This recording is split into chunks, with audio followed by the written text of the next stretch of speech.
من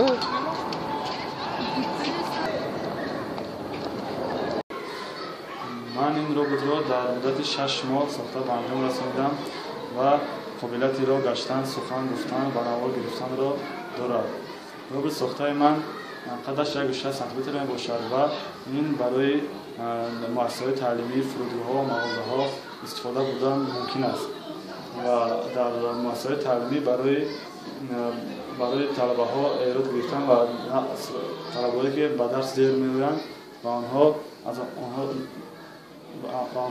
عکس آنها را گرفته و آنها یگان ایراد می‌تواند بیاورد و باز در فرودگاه‌ها می‌توانیم حیث یک اعلانگر اعلان‌هایی که نو پخش می‌شوند اعلان‌ها را به مردم رساند. زیادتر فیلم‌های تصویری را می‌نگریستم و تماشا می‌کردم و با خود می‌گفتم که من روز شاید که من این بنا ربات را بسازم و از همون کودکی در من این نهان بود و من آهسته آن را به نقشه گرفتم و اون را ساختم. چقدر مبلغ صرف شده است تقریبا برای ساختن این؟ من 2500 سومونی تاجیکی این صرف شده است.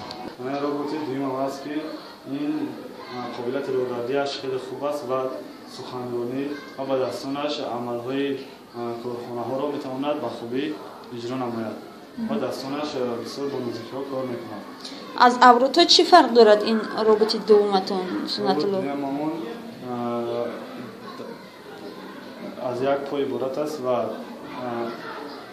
بعد طرز حرکتش این باز بهتر و خوبتر است.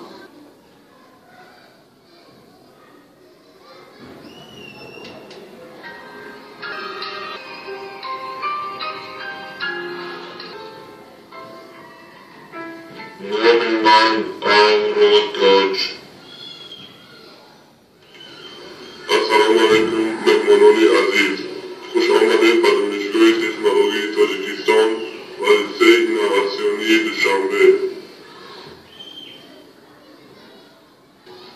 من رساننده صنف دهگری لیسه اینواسیونی دوشنبه قاسم سنت الله ساخته است.